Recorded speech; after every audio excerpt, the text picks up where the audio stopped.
I hope you all enjoyed your breakout rooms. Sorry about the slight delay. I got stuck in mine because we had some really good conversations. Uh, I would now like to hand over to Jennifer O'Connell, who is a columnist and features writer with the Irish Times. I'm sure many of you know her. And Jennifer is going to lead our second contribution around successful research careers in working with Professor Ian Robertson. Jennifer.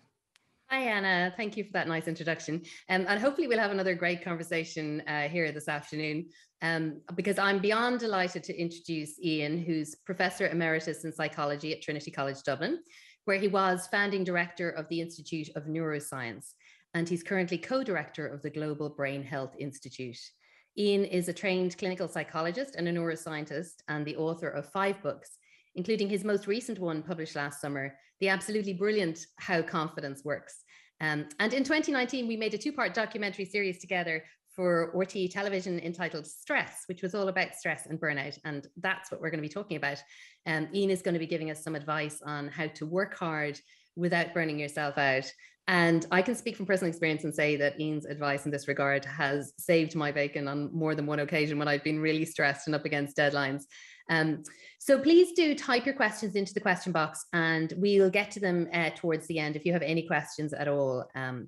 So Ian, I wanted to start by asking you, what are the particular challenges of this area of burnout in the context of early and mid-career researchers? Hi, Jen. Thanks for your lovely comments. The trouble with research, it's a bit like being a writer. Your work, you can never know when your work is done. In fact, it's never done. So it's very hard to get that sense of, if you're a road builder, you can see when you've dug that ditch or you've built that bit of road, and there's a sense of, okay, I've finished now.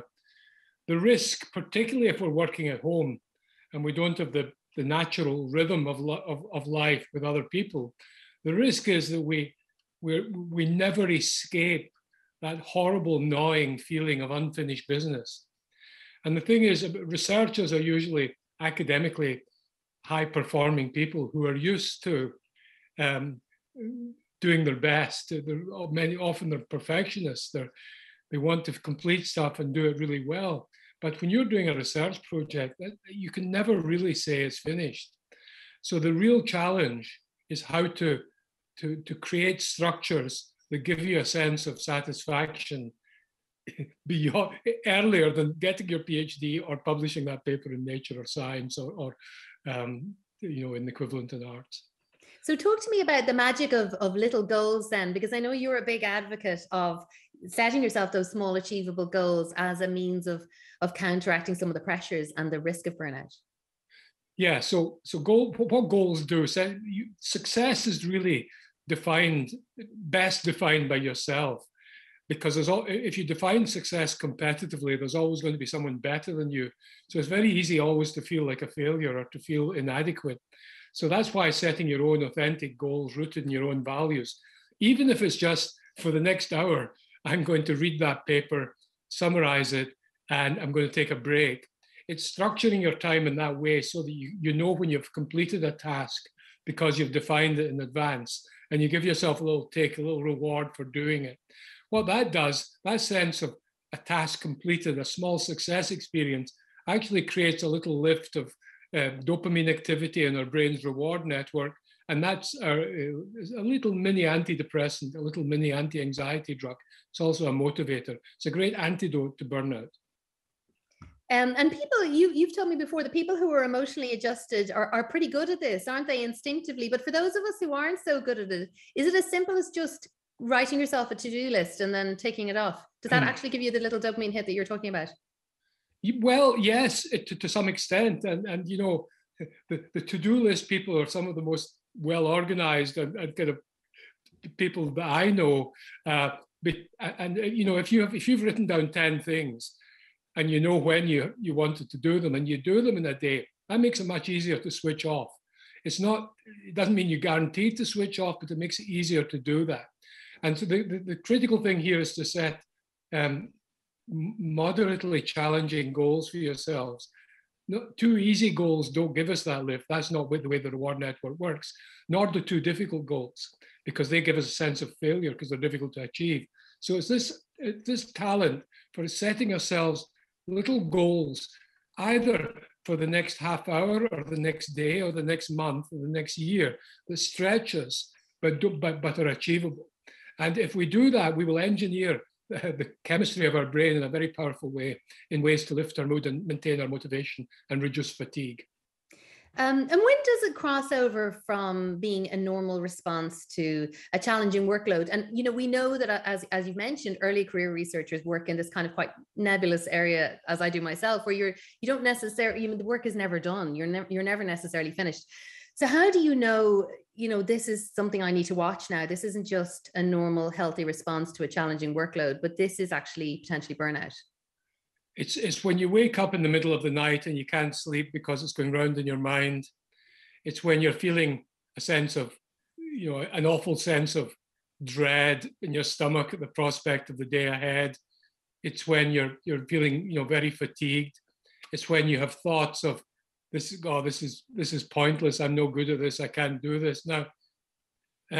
So that's, and when it's interfering with relaxing, with your relationships, with doing the things that you normally enjoy. If you find you're just can't really enjoy your weekends or your day off or your evening off because you're constantly thinking about that, then you need to do something about it. But the good news is there's lots of things you can do about that. Okay, and we'll talk about those in just a second. I think some of the more tips and techniques that you have. One thing that I found hugely helpful when I was working with you on that documentary Stress that we mentioned was understanding the role of cortisol and, figuring out why I felt like I did at particular parts of the day, and that a lot of the time cortisol was the answer. So can you give us a very brief primer on what the role of cortisol is and how we can better manage it? Yeah, Jen. So cortisol is our primary stress hormone, and it's a very useful energizer for getting us out of trouble and dealing with emergency situations. So it's a pretty powerful drug, but it's meant to be short-acting and temporary. And the problem with our capacity of our human brain to project ourselves into the future and into the past, essentially our frontal lobes of our brain are time travelers. And the problem is, but because of this capacity to time travel, both forward to anticipated bad things happening and backwards to remembered negative things, that means we have the capacity to maintain a constant flow of this, what is meant to be a temporary energizing hormone. We have the capacity to extend that over time, and that degrades a tissue of our body and our brain, and interferes with our brain function, which makes it harder to solve the problems that were making us stressed. And it's much easier for us to get them out of proportion and not magnify them unnecessarily and not be able to solve them because there's too much of another chemical messenger in the brain, noradrenaline, which tends to go up in line with the cortisol. And you've got a really brilliant hack, which I have to admit, when you first told me about it over the summer, when I was interviewing you about how confidence works, I was a little bit skeptical because I thought it can't actually be that effective. But I have been employing this hack ever since we spoke about it, and so I can attest to the benefits. So just tell us what it is that I'm talking about, that you told me about, and that has honestly changed I wouldn't go so far as to say changed my life, but certainly changed my ability to cope with really stressful situations.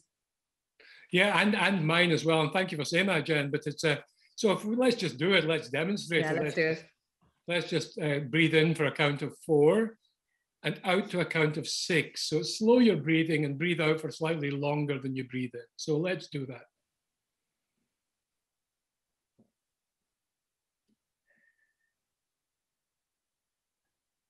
I mean, what's happening while I'm doing that? So what's happening is this: you feel different after doing that compared to before, because there's a little bit of your brain called the locus coeruleus in the middle of your brain, which is the only source of noradrenaline, which is the brain's fight or flight chemical messenger, the one that when we're excited or frightened is switched on. It's a critical chemical messenger in their brain. And the locus coeruleus, which is the only source of this chemical messenger, is chemosensitive. In other words, it responds precisely to how much carbon dioxide is in our blood. And so as we change our breathing, so do the carbon dioxide levels change, as do the noradrenaline levels in our brain. So our breathing profoundly affects how we feel. And when we're very pressured or stressed, many of us tend to breathe faster and more shallowly, or even hold our breaths at time unconsciously. That raises noradrenaline levels in our brain, which can push us into a state where there's too much noradrenaline, and that interferes with our ability to think, solve problems, get things in proportion. When you slow your breathing in this way, you reduce the noradrenaline levels and actually give your brain a beautiful little side effect-free chemical fix that helps you to think more clearly and feel more calm. Okay. I see a question coming in here from Laura Keneally, and I want to go to that because I think it's a really good question. So Laura, thanks you for addressing the idea of academic burnout, which she finds really interesting, especially considering her own summer research looking at allostatic load. Laura says, I still at times struggle with balancing life as a lone parent and life as an undergrad trying to pave a future career. What advice would you give to somebody starting out so that they can establish good habits for stress management for the future? That's a great question. And the thing about a research career is, if you study medicine, you can be pretty sure of a job. If you embark on a research career, it's much less certain that there's a career for you. There are some careers that may be different from the one you're on. So what you have to do is to, first of all, try and enjoy the process of what you're doing and get satisfaction in what you're doing for its own sake. And don't always be thinking about the ultimate goal, about I'm doing this because I want to be a professor, or I'm doing this because I want X or Y or Z. Try and get satisfaction and enjoyment from your authentic intellectual excitement at what you're doing. Structure that in goals. When you sit down in your desk in the morning, maybe your child has gone to school or gone to nursery, and you've got 2 hours or 3 hours, plan in advance, structure that time, say, know in advance how you're going to spend that time, programs breaks for the end of sub-chunks of that time, plan in advance little rewards that you'll give yourself at the end of these, and that is a simple task of breaking up the tasks, rewarding yourself, and knowing what you're going to do at any one time.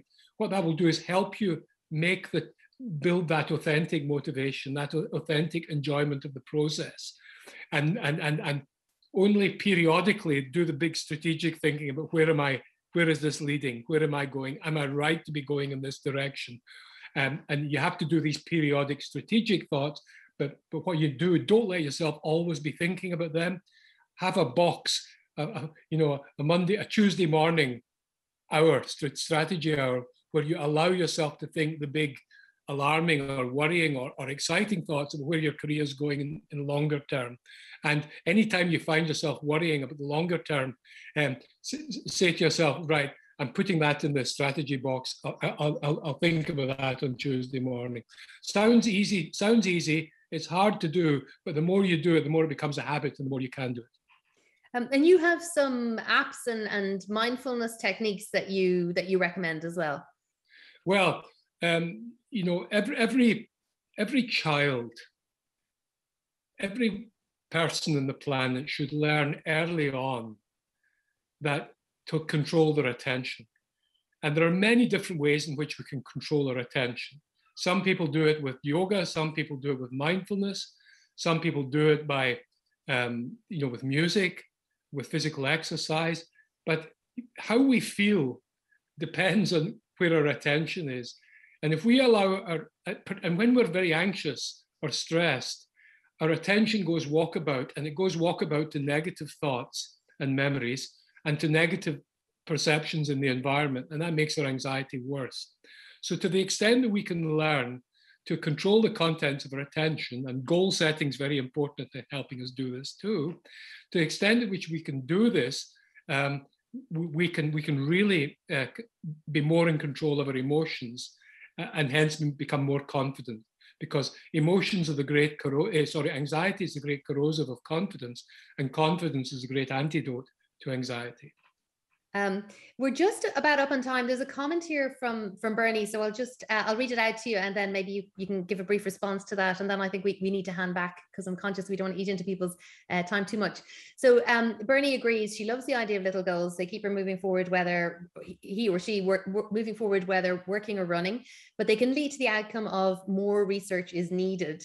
They can seem self-serving. For example, I need more research funding, and aren't necessarily useful for research users, e.g. policymakers or politicians who need more evidence now. So they can lead to stress about whether the little goals should be bigger goals. Oh, that's such an interesting question. It's very easy to get lost. It's the opposite of what I was saying, quite rightly pointing that out. You get the satisfaction from short-term achievements and don't realize, you don't think where is this going, and these become ends in their own right, and publishing a paper becomes an end in its own right, irrespective of what the impact of that's going to be. So that's such a brilliant question, and that's why you need mentors, and that's why you need to talk to people, and you can't do that on your own. You really need to constantly be discussing with people and contextualizing and thinking about what your research is for and where it's leading. And that's not something you can do on your own. Ian, as ever, it's been really interesting talking to you. And I think if people don't take away anything else from today, that if they could just try deploying the little goals, and also just breathing when you feel yourself getting overwhelmed, or I know you do it sometimes when you're changing a slide in a lecture theatre, just take those few seconds, breathe in for 4 and breathe out for 6, and just give your brain a chance to reset. I found that really useful. Ian, thank you so much. And I'm going to hand back now to Anna. Ian and Jennifer, that was fabulous. Thank you very much. There's plenty I'm taking away from this for myself, and I hope everybody else can as well. I'm great. I'm doing my to-do lists, and I'll keep doing them. But yeah, there's science to back it up as well, and plenty of other ideas. Now, Annalisa has joined me on the screen here, because we're now moving into the announcement of the competition winner. And people have voted. Thank you very much for casting your votes. And of course, our 2 judges, Jennifer O'Connell and Dr. Claire O'Connell, who have also judged those videos. So I think we're now getting to the really interesting piece of getting to see who has won. Annalisa, over to you. Thanks, Anna. I think we are ready to show the video, I think, of the winner.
I'm absolutely delighted.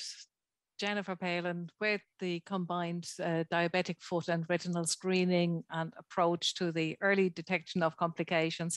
What a fabulous video that was. And I have to say it was quite a close competition, because you know, the other 3 finalists were also really, really excellent. And I would like to thank everybody. We are also giving prizes to all the participants. And Annalisa, do you want to say a few words about them? Yes, so congratulations to Jennifer first, but also to the other 3 finalists, because there's been a lot of work behind the scenes and it's been great to broadcast them today. So the winner will receive a trophy and €200 voucher, and the other 3 finalists will receive a €100 voucher, and they will be on your way directly posted to you. Thanks very much for participating, to the ones to watch, and congratulations again to the one to watch today. Great. Thank you very much, Annalisa. And I would like to thank everybody for their participation throughout the day and the question they've submitted. And I would like to sort of briefly look back on the day. Mairead started with talking about research culture, and I think the topics that we discussed today all fit under that theme. From the way we do research with Professor Frank Miedema's vision about transitioning to an open science world, and the drive to integrate the public more into a science agenda, with rewarding a different set of behaviours. Claire O'Connell moderated a panel on learning from COVID and what we might be able to learn and transfer into post-COVID times, and in particularly around adaptability and resilience after that initial shock that brought many things to a standstill for a moment. Then we had Sean Deneen, Schaefer Kelleher and Emma Morrissey talking about their PPI experiences with the D1 Now Young Adult panel, and they highlighted how a piece of research that was responding to a clear clinical problem of very poor attendance at clinics made such an impact on patient care because of, and only because of, the deep and wide contribution of patients. And then in the afternoon, we talked a lot about how culture affects researchers as individuals, with Professor Hannah McGee sharing her insights into building a research career, all the different pieces that come together for that, and all the different things you can do yourself to further that. Jennifer O'Connell and Ian Robertson were just talking about the importance of taking care of yourself whilst building a research career, and avoiding that burnout. That's critically important to all of us. I hope you've taken some useful messages also from Anna's and Sophia's presentations around grant writing, and from the breakout sessions.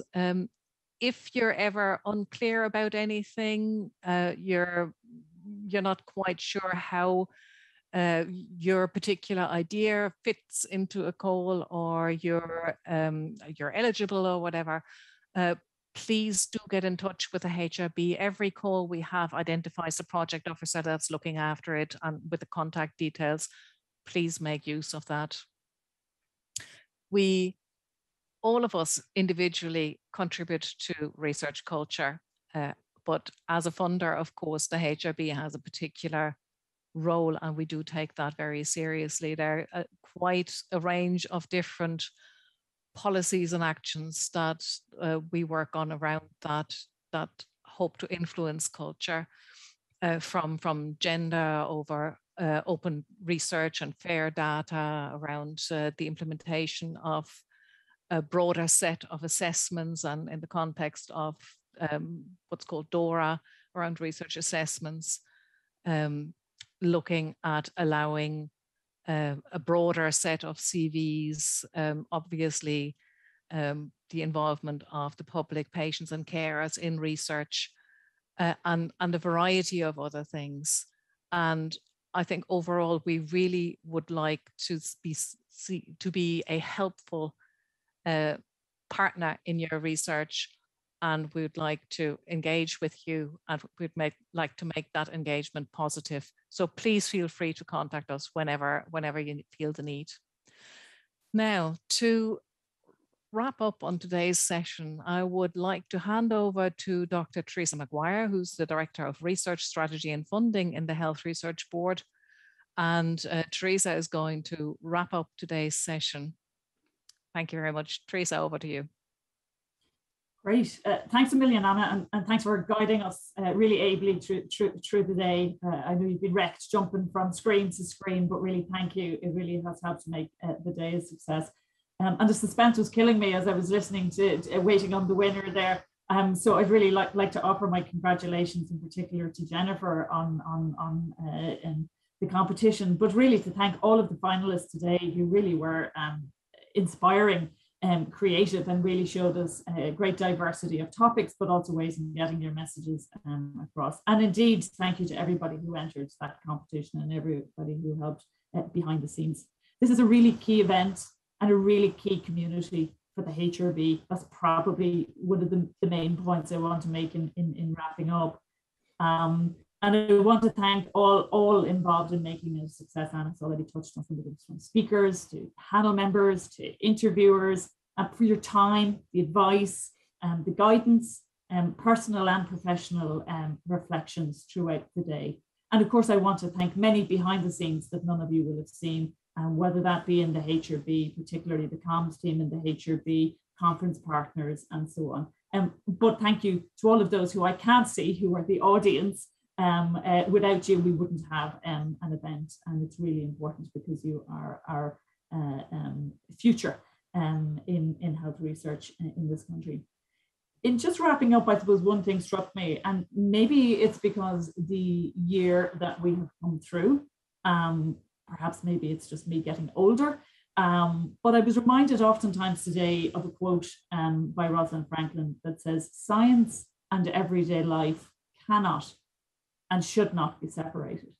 And I just felt that a lot throughout the day and was reflecting on that, because I think COVID, but not just the COVID discussions today, has demonstrated how often seemingly distant issues like globalization, urbanization, income equality, migration, emerging technology, aging society, and so on, they all have very real and significant impacts on all of us in this virtual room here today.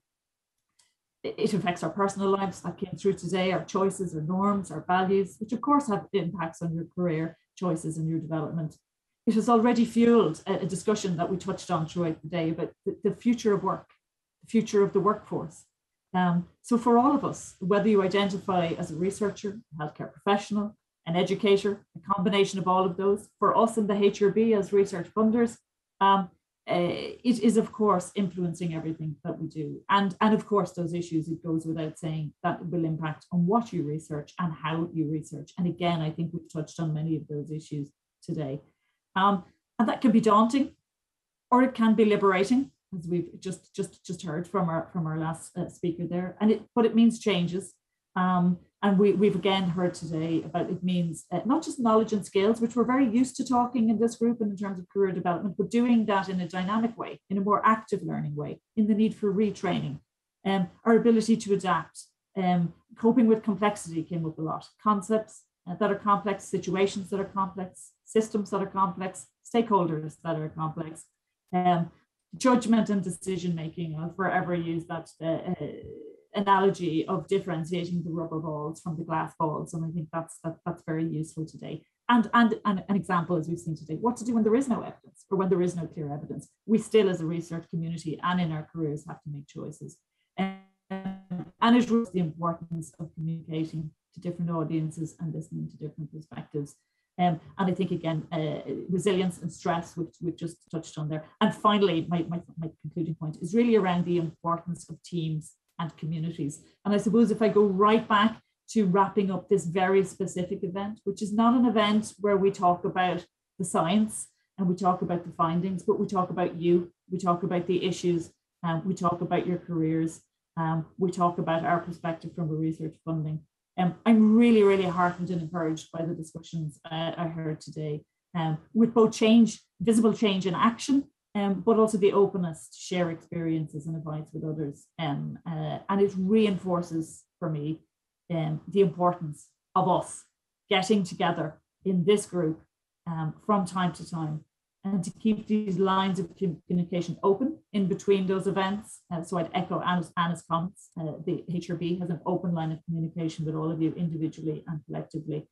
And really together as a community and supporting one another, we can be better prepared for and respond to either big events as in COVID or just things that are impacting us in our everyday lives. So in conclusion, I want again to thank everybody who made this event another success. And I want to close by saying I'm already looking forward to the next event and planning for same. And please do send in your ideas because we'd really welcome them for the next event because there will be one. So thank you very much and have a good evening.